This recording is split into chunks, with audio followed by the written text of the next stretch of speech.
Salut à tous! Aujourd'hui on se retrouve pour une nouvelle vidéo et en plus de ça une nouvelle série de vidéos car je vais te faire toute une série sur mon année de T1 et donc on va commencer aujourd'hui avec la première vidéo qui sera celle sur mes préparations de cet été pour mon année de T1.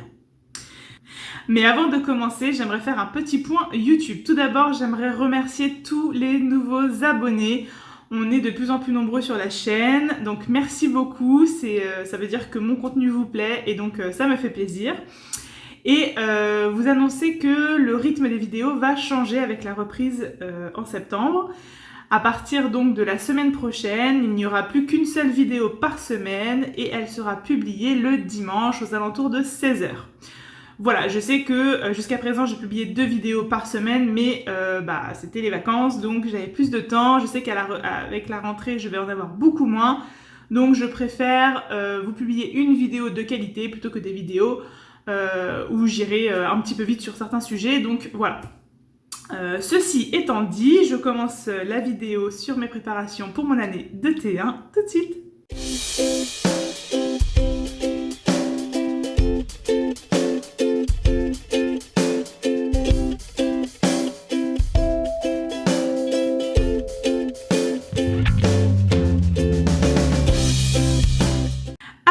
Rappel, je serai dans 3 classes cette année. Le lundi-mardi, je serai en CM1 dans une première école.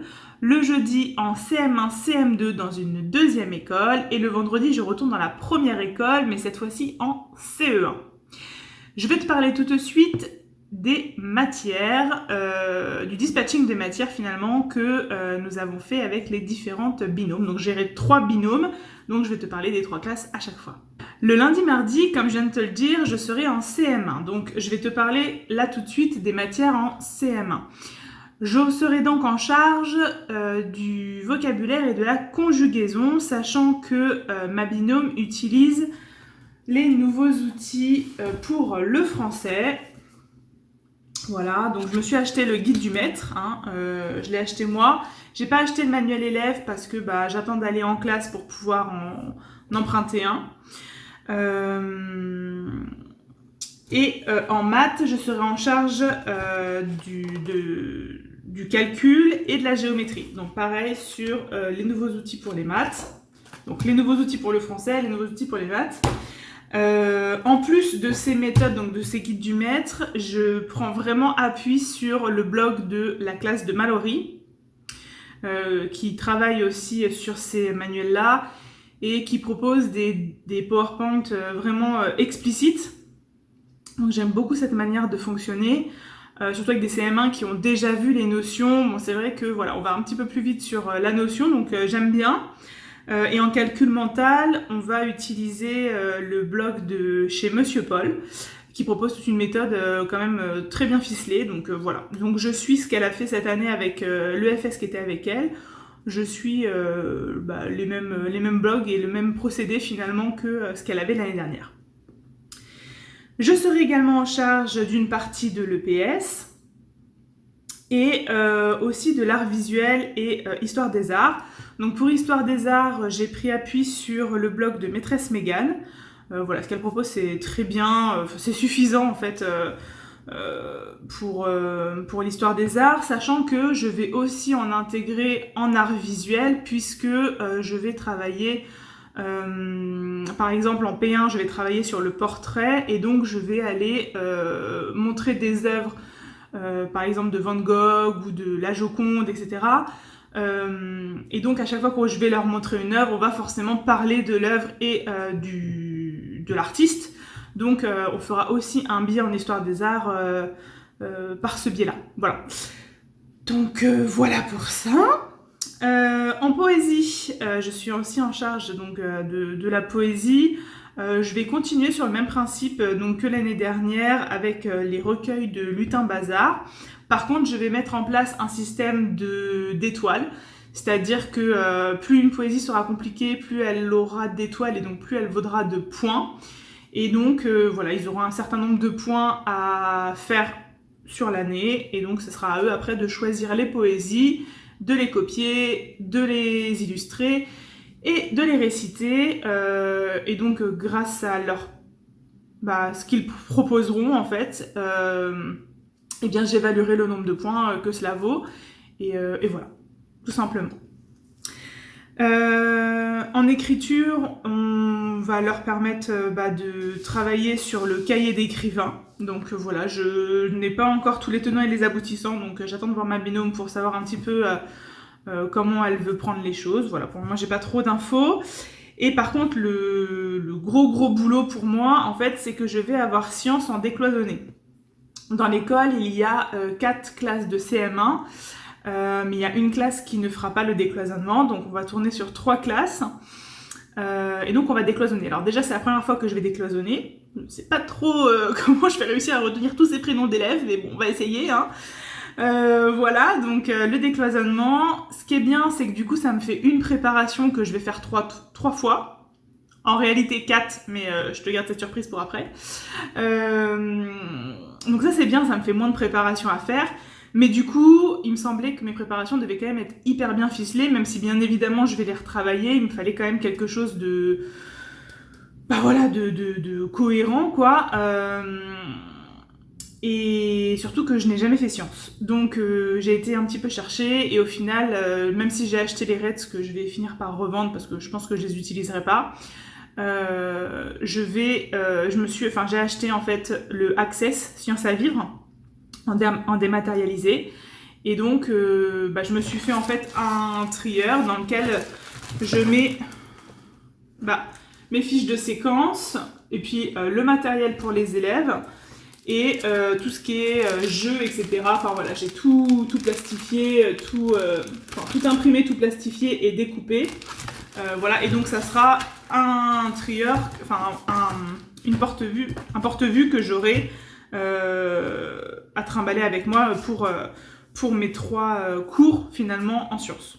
Le truc sympa finalement, c'est qu'en plus le jeudi, donc en CM1, CM2, j'aurai également sciences, et donc je vais aussi garder le même ce que je vais proposer en fait le lundi, mardi, je vais aussi le réinvestir le jeudi. Donc encore une fois, ça me fait moins de préparation, donc c'est plutôt pas mal. Je vais juste différencier un petit peu en fonction du niveau des élèves, parce que j'ai quand même des CM1, CM2 le jeudi, donc voilà, faut quand même qu'ils ne s'ennuient pas. Mais voilà, grosso modo, je vais garder la même chose. Et donc je continue avec le CM1, CM2, puisque le CM1 c'était terminé. Donc là pour le coup, je serai en charge de grandeur et mesure en maths. Donc à savoir qu'elle utilise maths explicite. Donc là pour le coup j'ai pas acheté de guide du maître, j'ai rien acheté, j'attends de voir avec elle quand on se verra, si elle peut me donner un manuel élève, etc. Mais par contre j'ai quand même pris chez Retz enseigner autrement les grandeurs et les mesures, parce que c'est vrai que grandeur et mesure, moi personnellement ça me fait pas hyper kiffer. Donc du coup je me suis dit si je pouvais rendre ça un peu plus sympa, ça pourrait être cool pour les élèves et puis pour moi. Et en fait j'ai trouvé que c'était hyper intéressant la manière dont ils avaient d'aborder les notions. Donc du coup je suis partie sur une programmation là-dessus. Je verrai, mais normalement ça devrait bien se passer avec maths explicite, donc voilà. Et je vais en parallèle travailler avec les ceintures de compétences de chez Charivari, pardon.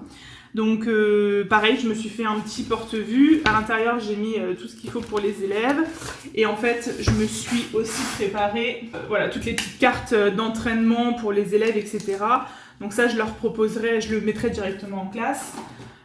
Juste alors que j'achète une petite boîte pour ranger ça. Mais voilà, comme ça, ils pourront s'entraîner grâce aux ceintures de Charivari. Et oui, et ça sera aussi un moyen du coup de les évaluer grâce aux ceintures, comme j'ai fait cette année avec mes CE1, CE2. Je serai également en charge de l'orthographe, à savoir également que ma binôme utilise Caribou, la collection Caribou, donc pour le CM1 et pour le CM2. Alors j'avoue que j'ai jamais enseigné l'orthographe non plus et je connaissais pas du tout Caribou. Donc là pour le coup j'ai pris d'occasion les manuels élèves parce que je voulais voir un petit peu de quoi il s'agissait. J'ai pas trop d'avis pour le moment, j'attends de voir un peu en pratique ce que ça va donner. Moi j'avais anticipé en prenant le RETS, réussir en orthographe, mais du coup la programmation n'est pas du tout la même. sachant que je suis pas forcément en charge des dictées, sinon j'aurais pris dictée Histoire des Arts, mais pour le coup je suis pas forcément en charge des dictées non plus, donc la méthode, vu qu'elle est aussi basée sur les dictées, voilà, j'étais pas hyper chaud, j'étais pas hyper chaude de partir dessus. Donc faut que je vois avec ma binôme comment ça va se passer pour les dictées. Si elle me laisse carte blanche, dans ce cas-là, je basculerai là-dessus. Et si elle a déjà tout un truc sur les dictées, je suivrai tout simplement ce qu'elle me propose et puis voilà. Mais par contre, le reste peut quand même être intéressant, que ce soit pour les cartes mentales, les mémos, même certaines activités de découverte ou que je peux utiliser en fait en termes de jeux, etc. pour les élèves. Bon voilà, je pense que c'est de toute façon un investissement rentable chez Retz, puisque j'achète que chez eux, donc du coup, voilà, j'aurai une bibliothèque Retz, voilà. Ensuite, je suis aussi en charge d'une partie de l'EPS, puisque du coup, ça tombe sur un de mes jours, donc voilà. Et d'enseigner l'anglais. Donc là, pareil, alors moi, mon niveau en anglais, je ne suis pas une bille, mais c'est pas très loin non plus. Franchement, ça fait longtemps que je n'ai pas pratiqué, donc c'est bien parce que je révise. Du coup, pour m'aider, j'ai pris enseigner l'anglais à partir d'albums de chez Retz. Voilà. Et j'ai beaucoup aimé la méthode. En tout cas, c'est bien détaillé, etc. Donc pour ceux qui sont pas forcément hyper à l'aise avec l'anglais, je trouve que c'est génial.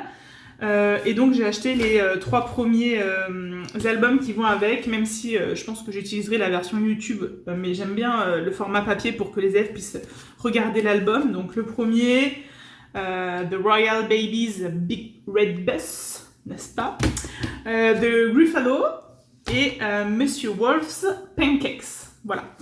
Donc c'est les 3 albums que normalement nous allons voir cette année. Je crois qu'il y en a un autre, mais que j'ai pas encore reçu ou pas encore commandé. Bon, en tout cas, c'est pas pour tout de suite, donc voilà, j'ai encore un petit peu de temps.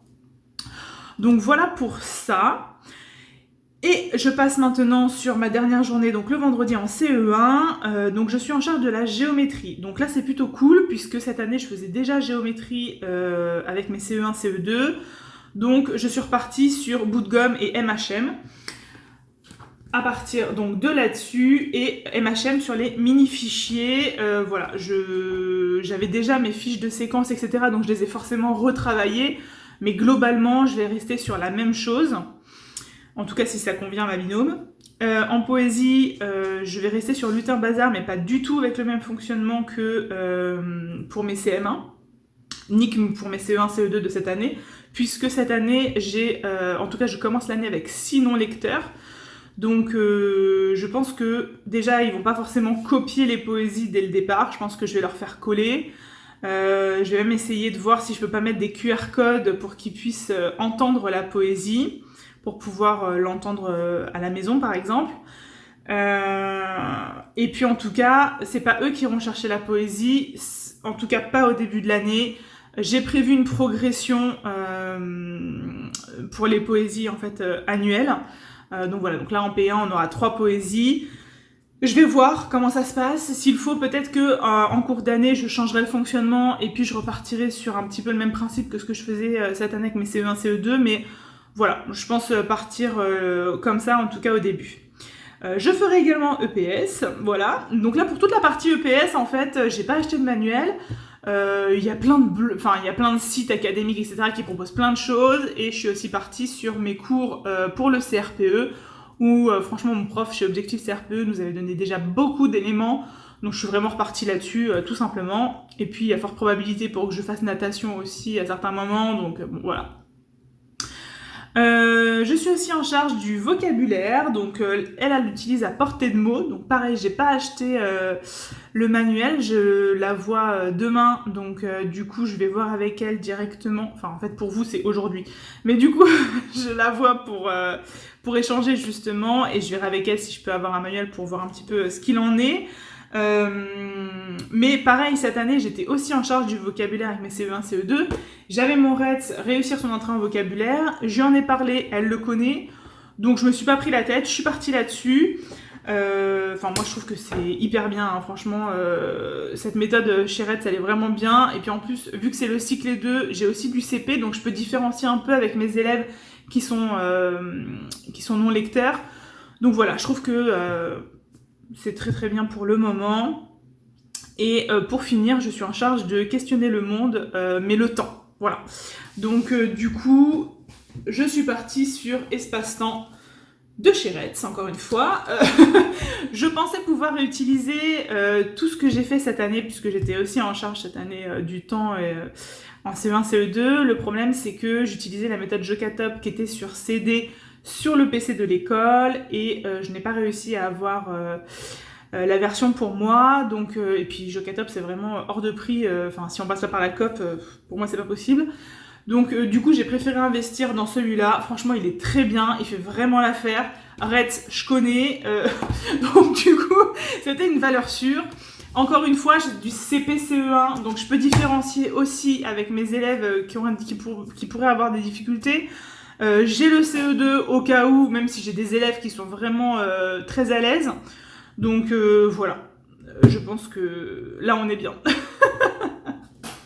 Une fois que j'ai pu avoir donc le dispatching des matières et les guides qui allaient avec, et même sans forcément avoir tous les guides, j'ai commencé à faire mon emploi du temps. Donc voilà, je te montre là maintenant sur EduMove. Voici un petit peu l'emploi du temps, comment je l'ai créé. Franchement, il est perfectible, hein, vraiment. Je l'ai fait, voilà, j'ai fait un petit peu au mieux, mais il y a encore des petites choses qui ne me correspondent pas complètement. Notamment le vendredi soir, là j'ai un petit créneau de libre. Je pense peut-être mettre de la lecture offerte, mais bon voilà, il pourrait y avoir plein d'autres choses à ce moment-là. Donc voilà. En tout cas, j'ai un emploi du temps qui tient à peu près la route.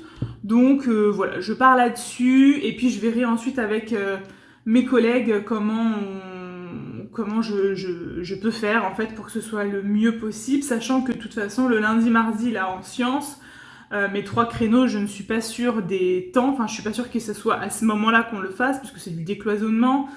Donc voilà, je verrai, au moins j'ai un emploi du temps, et puis je verrai à l'après-rentrée avec mes binômes comment on fait.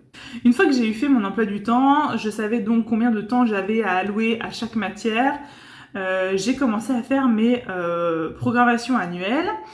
Voilà, je te montre ici, c'est toujours le même principe, hein, j'ai gardé les fichiers Excel, je rajoute la partie un petit peu EduSchool, voilà, avec les programmes, les attendus de fin de cycle, etc. Éventuellement, je marque en haut en titre les manuels que j'utilise. Et puis ensuite, je crée ma programmation grâce au guide du maître et au manuel élève. Hein. J'essaye de faire quelque chose de cohérent. Voilà. Et puis surtout entre les matières elles-mêmes, hein, pour créer un maximum de liens possibles. Voilà, je suis partie là-dessus. Je sais que mes binômes ont aussi des programmations progression. Donc voilà, il y a des choses qui vont peut-être pouvoir bouger, etc. Mais bon, globalement... si je tiens compte de ce que j'avais fait cette année, voilà, il y a eu des changements, mais voilà, c'est pas forcément bloquant en fait pour moi pour le moment. Donc voilà. Et une fois que j'ai eu terminé ça, j'ai pu faire mes programmations pour la P1 pour chaque classe. Donc voilà, je te montre un petit peu ce que ça peut donner. Voilà, c'est juste que c'est vraiment plus détaillé. Donc là, on est vraiment sur de la progression. Donc en fait, de la première séance jusqu'à la séance d'évaluation à chaque fois. Évaluation que j'ai mis en évidence. Et voilà, en gros, on a le déroulé de chacune des semaines jusqu'aux prochaines vacances, donc pour toute la P1. Concernant mon organisation, alors... forcément, qui dit 3 classes dit que j'ai dû revoir certaines choses. Notamment, j'avais acheté donc le classeur de Marina, mais que fait la maîtresse, hein, mon planeur comme ceci. Donc à l'intérieur duquel j'ai enlevé déjà toute la partie cahier journal, puisque je vais imprimer d'EduMove, hein, donc j'ai juste gardé les intercalaires et j'ai enlevé tout ce qui était papier. Pour 2 raisons, tout simplement parce que je vais me garder une trace pour moi écrite de mon cahier journal, mais dans un autre outil que je vais te montrer juste après. Et dedans, du coup, je ne vais garder que la partie donc cahier journal et EduMove, puisque ça me sert aussi de fiche de prep. Et donc ce classeur-là, c'est le classeur que je pourrais présenter lors de mes visites. Donc j'ai créé en fait le même type de classeur, mais pour mes 2 autres classes. Et donc à l'intérieur, on retrouve vraiment en fait la même chose. J'ai juste fait des copies du classeur là et j'ai gardé des documents du classeur de l'année dernière que j'avais et qui du coup étaient encore utilisables puisque je ne les avais pas forcément utilisés. Donc voilà, j'ai gardé le même principe. Et ce classeur là, donc il reste en classe pour un remplaçant s'il y a besoin, mais aussi pour que je puisse mettre mon cahier journal et du move dedans et qu'il puisse me servir de justificatif en fait pour mes visites, tout simplement. Je te disais donc que j'allais garder aussi une trace écrite de mon cahier journal parce que j'aime bien quand même pouvoir avoir mon cahier journal avec moi, savoir ce qui a marché, ce qui n'a pas marché, etc. Et donc, j'ai investi dans mon organiseur de profs des écoles élémentaires de chez Lutin Bazar, à l'intérieur duquel, en fait, je me suis remis donc mes programmations progression par classe, voilà, avec des petits onglets comme ça. Et donc, je crée mon cahier journal écrit. C'est un petit peu une retranscription du move, mais vraiment en très simplifié. Donc par exemple pour les 2 premiers jours, voilà, c'est très simple. Tout simplement parce que ça, en fait, je vais l'avoir toujours sur moi. Il va me suivre à l'école et à la maison. Il sera toujours dans mon cartable. Voilà, tout simplement parce que j'ai besoin d'être rassurée et voilà. Ça me rassure, donc je fais comme ça. J'aurai toujours également, mais peut-être pas toujours sur moi, je vais voir en fait.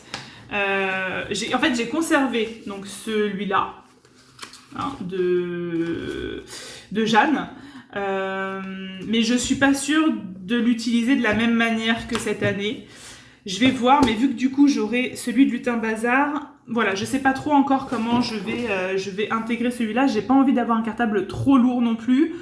Donc je vais voir en fonction, mais par contre je garde bien évidemment mon bullet agenda. Ça par contre c'est une obligation puisque c'est là-dedans que je marque tout ce qui est pro et perso, alors que là-dedans j'ai vraiment que du pro.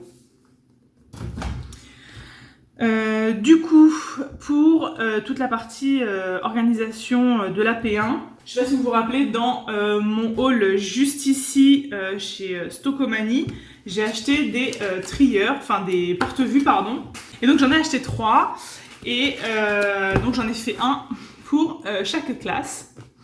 Et à l'intérieur en fait je mets tout ce qui se rapporte à la période de ma classe. Donc par exemple pour donc mon CM1, ici donc j'ai créé là des onglets, donc maths, français, EPS, art et tout ce qui est rituel. Voilà. Donc à chaque fois on commence par la fiche de séquence. Et derrière, donc là c'est les leçons. Et les exercices, etc. Et en fait, s'il y a du matériel, tout est au même endroit. Donc comme ça, quand je vais en CM1, j'ai juste ce trieur-là à prendre et je mettrai à l'intérieur les photocopies élèves. Quand je vais en CM1, en CE1, je prends seulement celui-ci. Voilà. Donc là, je suis actuellement... j'ai terminé toutes mes fiches de séquence pour la période 1 pour toutes mes classes.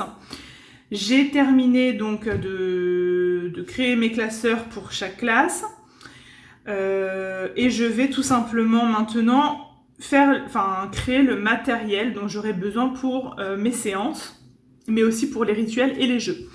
Voilà, donc c'est ce que je suis en train de faire actuellement. Ça me prend pas mal de temps, je vous l'avoue, mais j'ai déjà bien commencé. Par exemple... Ici, pour mes CM1, CM2, j'ai pris un petit jeu que j'ai trouvé sur la classe de Mallory, le Conjugo Sprint. Voilà, j'ai découpé des petites cartes, etc. pour réviser les conjugaisons au présent. Voilà, donc j'entrepose pour le moment un peu partout, en attendant d'avoir accès à la classe et de pouvoir ranger tout ça dans la classe. D'un point de vue personnel, cette année, j'ai pris le parti En tout cas pour le début d'année, de mettre mon fils au centre le mercredi. Déjà parce qu'au centre, eh bien, ils font pas mal d'activités, donc je trouve ça hyper intéressant qu'ils puissent voilà, continuer à faire des activités le mercredi, sachant que cette année était quand même pas mal chez la nounou les mercredis, en tout cas en début d'année.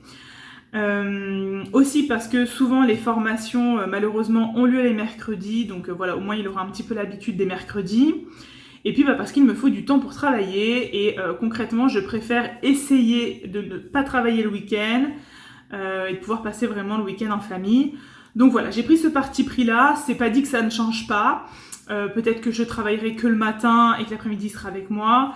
En tout cas c'est ce que j'aimerais arriver à faire le plus rapidement possible et peut-être même en P3 qu'il n'aille plus du tout au centre le mercredi, à moins qu'il le veuille, mais voilà, on verra.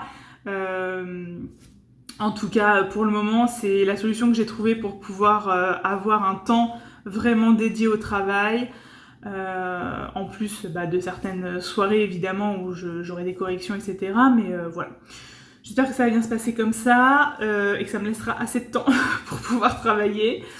Je vais essayer aussi de principalement travailler à l'école, donc surtout sur la pause du midi, même si bien sûr je vais déjeuner avec mes collègues pour essayer de créer du lien, je vais aussi prendre ce temps pour travailler, faire mes corrections, etc. J'ai d'ailleurs essayé de créer mon emploi du temps de cette manière aussi. Et puis voilà, sachant qu'en plus mes écoles ne sont vraiment pas très loin de chez moi, à 30 minutes grand maximum à pied, et donc j'aimerais bien aussi pouvoir y aller à pied, donc éviter de prendre la voiture. Donc il y en a une qui est un tout petit peu plus près, donc celle du jeudi en fait. Je vais déjà commencer par celle-là, aller à pied à l'école avec mon sac et tout pour voir un petit peu ce que ça peut représenter pour moi. Hein. Bon voilà, ça se voit, hein, mais je suis aussi en surpoids, donc voilà, il faut que je vois comment mon corps va supporter tout ça. Puisque là pour le moment je suis plutôt habituée à l'aquagym, hein, donc ça va me changer un peu. Je vais continuer à faire bien évidemment mes séances d'aquagym et puis si je sens que le corps suit, et dans ce cas-là j'essaierai aussi d'aller à l'école à pied dans mon autre école. Donc voilà pour le point de vue perso. Je vais commencer à voir mes binômes, notamment donc pour vous aujourd'hui, mais pour moi demain. Donc demain je vois ma binôme de CE1, donc peut-être que je vous ferai un débrief si ça vous intéresse. Notamment sur Instagram plutôt je pense. Voilà, dites-moi, vous me direz en commentaire en fait quel type de débrief vous plaît le plus. Voilà, je pense que ça peut être sympa que je vous dise un petit peu les nouvelles, si c'est des choses positives, des choses négatives, comment j'ai ressenti aussi ma binôme, etc. Voilà, vous me dites en commentaire si ça vous intéresse. N'hésitez pas donc à me suivre sur Instagram pour avoir des informations complémentaires, puisque parfois je poste aussi là-bas, et puis un petit peu plus de ma vie de tous les jours on va dire. Et puis voilà, je crois que j'ai fait le tour. J'espère que cette vidéo vous a plu, peut-être que voilà, vous y voyez un petit peu plus clair sur comment mener toutes ces préparations. Je sais que voilà, certains sont encore en attente de leur affectation, donc courage à vous. Tous ceux qui sont en train d'attendre la rentrée, courage aussi, ça arrive bientôt. Et puis pour tous ceux qui ont encore envie de profiter des vacances, il y a encore un petit peu de temps, alors profitons encore un petit peu et prenons soin de nous avant de rentrer dans cette folle période, folle première période qui va être à mon avis très sportive. Et donc je vous souhaite à tous une bonne rentrée puisque je ne vais pas vous poster de vidéos d'ici là, donc voilà. Passez une très bonne rentrée à tous. La prochaine vidéo sera sur la gestion de classe. Donc voilà, je vous spoil déjà, mais vous savez ce qui vous attend dimanche prochain. N'hésitez pas à me dire en commentaire si vous avez aussi des idées d'autres vidéos que vous voudriez que je vous filme. Voilà, moi j'ai plein d'idées, mais voilà, si vous en avez aussi, n'hésitez pas. Je prends en compte vos demandes, en l'occurrence là la gestion de classe c'était une demande, donc je la fais la semaine prochaine. Voilà, je vais vous laisser sur ces mots, je vous remercie d'avoir regardé cette vidéo, n'hésitez pas à liker pour me montrer que vous avez aimé, à vous abonner si ce n'est pas déjà fait, et d'activer la cloche pour avoir l'annonce des prochaines vidéos qui, je vous le rappelle, à partir de la semaine prochaine, auront lieu le dimanche, aux alentours de 16h. Voilà. Je vous dis à plus tard. Prenez soin de vous. Bye bye.